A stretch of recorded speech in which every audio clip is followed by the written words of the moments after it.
GODGOD. That's a special one. Let's get into the session. Interesting thing about this track, the basics of this beat was done all on this machine. This is called the Teenage Engineering OP1. Let's turn it on. How many of you guys know about the OP1? Well, that's the OP1. Teenage Engineering OP1. Little device. Very nicely made. Very beautiful. Limited in a cool way. When I first bought it, I was just making a bunch of beats on it. I would load up a bunch of drums that knock sounds and using the stock synths in there. I made the skeleton on the OP1 and it was very narrow sounding. So I brought it into Ableton, made it bigger, put effects on it. This is the session to GODGOD. Everything in this beat was done on the OP1 in Ableton. None of it was done in Pro Tools. I mixed it, produced it, everything all in Ableton Live. Play a little bit of it and see what we got. I mean, I did not label this very well, as you can see, but this has about 106 tracks in it, so it's a pretty complex session for a beat that sounds so simple.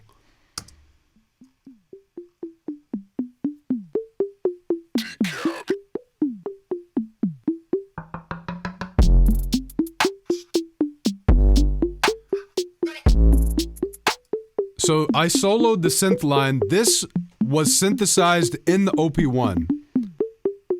So let's see what I did here. I think I had originally bounced it and then did more effects on it, so I don't know exactly what was on it originally. It sounds like I put Isotope Stereo Imager on it to give it width from the OP1. We got a Fab Filter Pro Q on it, a low shelf at 110 hertz. Automated the flanger, the delay time and feedback, just to give it that flangey, washed out kind of sound. Some subtle compression with mid-attack and mid-release, just to tame the body a bit. And Effectrix is on it. I automated Effectrix so it's not on the whole time, but I have X loop, which gave it that effect. And then reverse. When I use Effectrix, I try not to overdo it. I just put it in splashes. What Effectrix does is it gives you just weird, trippy effects on your tracks. When you load it in just little bits, it can give dope transitions that aren't always good when you play through the whole track, but for small sections, it can be good. So that's what I did with this. I think it's only on that one time on the whole track. Auto filters deactivated, and then I have a hybrid reverb that throughout the track, I automated the hybrid reverb in certain sections. So like, right here it's dry, but as we go here, you start hearing it increase.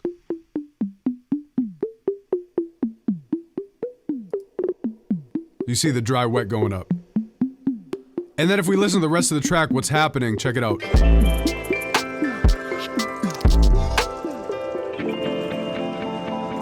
So that's why I brought in hybrid reverb and turned up the dry wet on that section just to wash it out, make it sound wider. The bass, I believe, was a sound from Drums That Knock. And I had this on the OP1. I put a tilt shelf on the bass to just bring up some of the lows. And then I have this plugin, I think this is a free plugin, it's called Bark of Dog. It just gives it a little more low end, a little more body. And then I added an isotope trash on it with just a basic curve. I didn't even put a preset on it. I just turned up this wave shaping curve a little bit. So I'll show you without it. This is the original bass sound. The OP1 has a tendency to make sounds very thin, which can be dope sometimes, but in this case, I wanted to beef up the 808. This is before, and then I put the tilt on the Pro Q3. You can hear that added a little more bass, a little more low material. Bark of Dog. You can see that just added more sub to the signal. And then trash. Without trash, and with it. It just made it louder and a little more distorted because of the wave shaping curve. Basic hi-hat loop from Drums That Knock. Directly from the OP1. That's with Isotope Imager. And Fresh Air.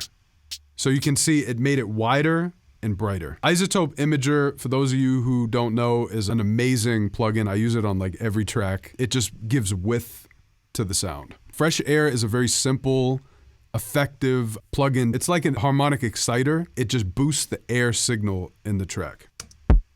Kick drum. I just put a tilt shelf on the kick to boost some of the lows. So this is without it. That's the kick without the tilt shelf. And then with it. Just gives it more body. And that is a preset in FabFilter Pro Q.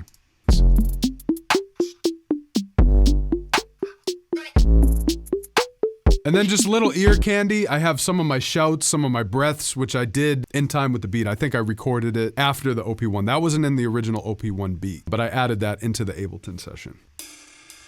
I just added a ride from Addictive Drums, and I did some processing on it. Shout out to XLN Audio. They make amazing plugins. Addictive Drums 2 is really good for like that live drum sound. When you don't want to necessarily track drums, you want to add some live feel to it. Addictive Drums 2 is really a cheat code. Just that little ride really breaks up the beat in a cool way.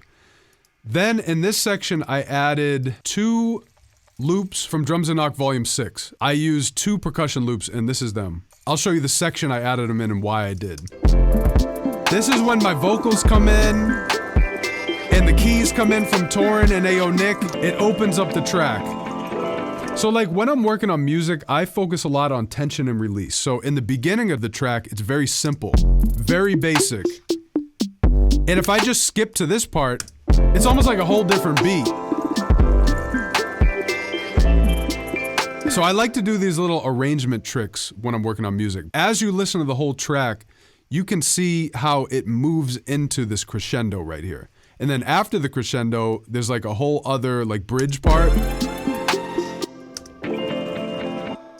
Then it drops, and then there's like another bridge part where Ayo Nick played some synth over the drums and I filtered it. This is building up tension, right?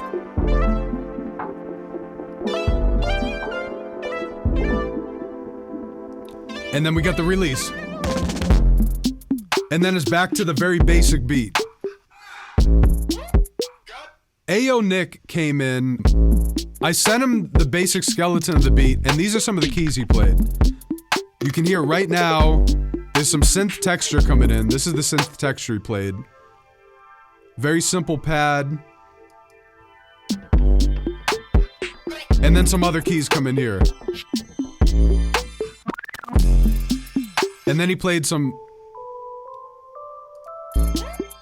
just little ear candy building up the beat.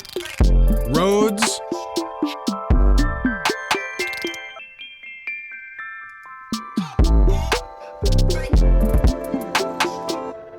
Pad. And then on top of the pad, I cut some vocals too of just me singing. So this is me singing.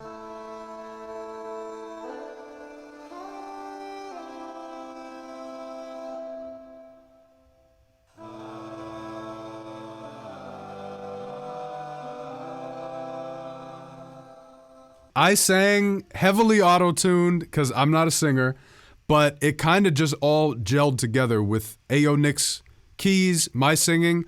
I sent it to Torin, and I ended up using some of the parts that he gave me on top of that.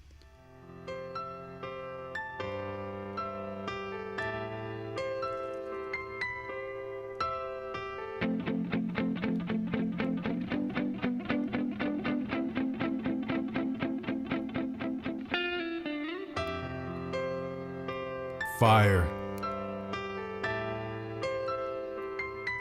So that's Torin's part. Here's my part.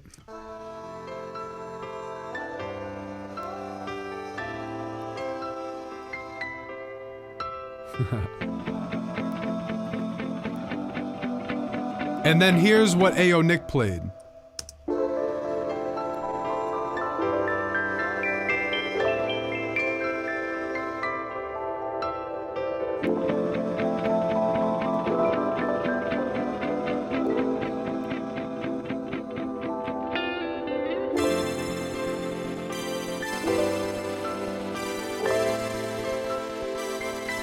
Okay, and here's everything all together with the beat, Ayo Nick's keys, Torin's keys and guitar.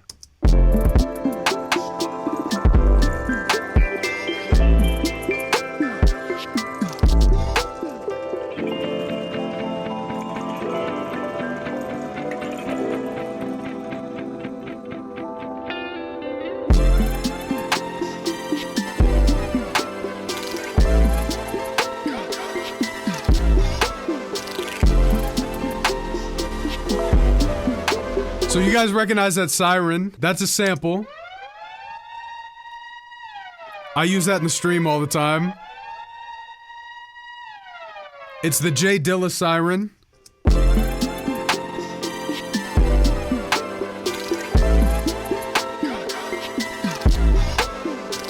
And so as we keep going, so what I did here was I filtered the beat out. This is Ayo Nick's keys.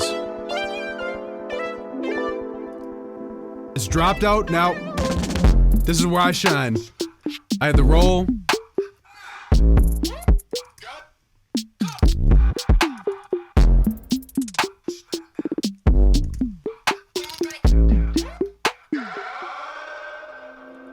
I just wanted to go crazy with this 8-bar section on the beat. So I just did some drops and mess with the kick pattern. Drop. Added the knock shout. Just little ear candy. I love the ear candy because for me, I love just little elements that bring it all together. If you listen to the melody here, cut.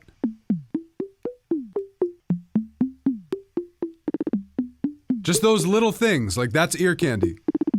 All I did in this was I zoomed in Ableton and I just took a little piece of this and just repeated it at the end. So this is what it sounds like all together. Little things like that, little pockets, just give it its bounce. If you listen to the end of this,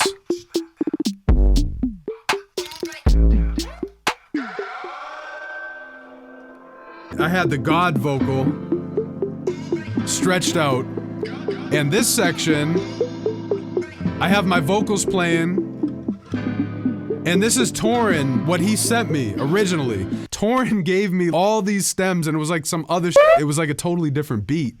And I almost didn't want to use it. It was dope, just didn't really fit to me. I took all these stems he gave me and I moved it to the end of the session. And I just thought about how can I put it all together. So I kept the lead melody that I played on the synth. And I went through some of the stems. Some of them were a little too much. But other ones, I was like, yo, there's like a magic in this. This is what I arranged out of what he played. So I brought in percussion.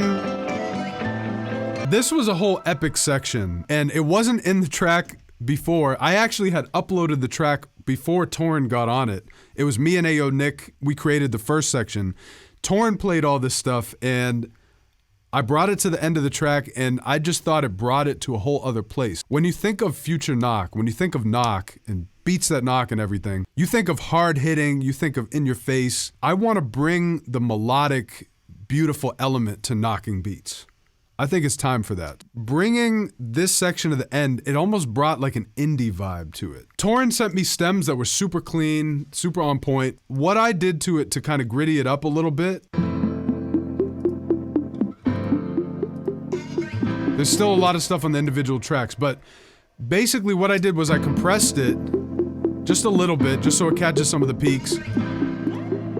Then I added this plugin called Vulf Compressor on it, made by GODGOD. If you use this, you want to always turn on high quality mode. I turned up the lo-fi and turned up the compression. A lot of people say this has a similar sound to the SP303 compressor. It just makes it more old school vintage sounding, a little wider, a little more warm, I guess. I just like the way it sounds. So this is without it. And then with it. You can see it just makes it warmer. And then I have this other plugin by Aberrant DSP called Sketch Cassette 2. And when I add that, without it, with it, very subtle, but you can hear it affects some of the transients. It just makes it sound like old vinyl or old tape. For me, I like adding little effects that are cumulative. So you'll add something and then add something else, and it all builds off of each other.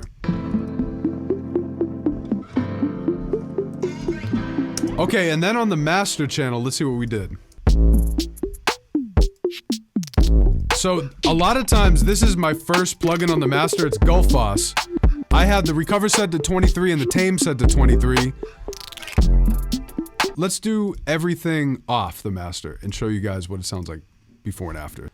This is with nothing. Very quiet. And this is with Gullfoss. You have to listen closely. Hear how it just kind of balances it a little better? Then with Sketch Cassette, gritties it up a little bit, warms it up a little bit. Saturator. Again. Gritties it up a little bit, distorts it a little bit in a pleasing way. Dry wet set to 65. Glue compressor. Catches some of those peaks with a very fast release and boosts the volume. And then newfangled audio saturate. This is a cool plugin. This is a real good limiter, clipper, saturator. And then the Pro L2 is the last plugin that actually will make it sound quieter, and I'll tell you why. For streaming purposes on this track, this is my final mastered session. If we look into FabFilter Pro L2, I'm not interested in necessarily mastering to -14 LUFS, but true peak limiting is important so you don't get penalized by Spotify, Apple Music, and all that. My process is I turn on true peak limiting, I oversample, I set the dither to 24 bits because that's what the streaming services require. Can't upload 32-bit or else they'll dither it down. So I'd rather do the dithering rather than them. On Spotify's website where they talk about mastering, what I found out recently, right before I submitted my album to DSPs, I found out that if you master louder than -14 LUFS, you should set the maximum output to -2 true peak. And you can do that right here. Not a lot of people know this, but if you click this, you can set your true peak level to -2. So, major cheat code. If your song is not mastered at -14 LUFS, make sure you submit it at -2 true peak. Let's look at what the LUFS level on this is. I know you should measure it in long term, but I have it measured to short term. This one is around -10. I think it might get louder as the track goes on and there's more instruments. So it's louder than -14. Because of that, Spotify recommends that you turn the true peak down to -2. So I did that. And that's pretty much it, y'all. Like, I did this whole session in Ableton. I started the beat on the OP1, brought it into Ableton. Torrin and Ayo Nick sent their contribution, brought it back into Ableton, and there you go. There you have it. There's God, my new single. That drops tonight at midnight. And the music video drops tomorrow. Thank you guys so much.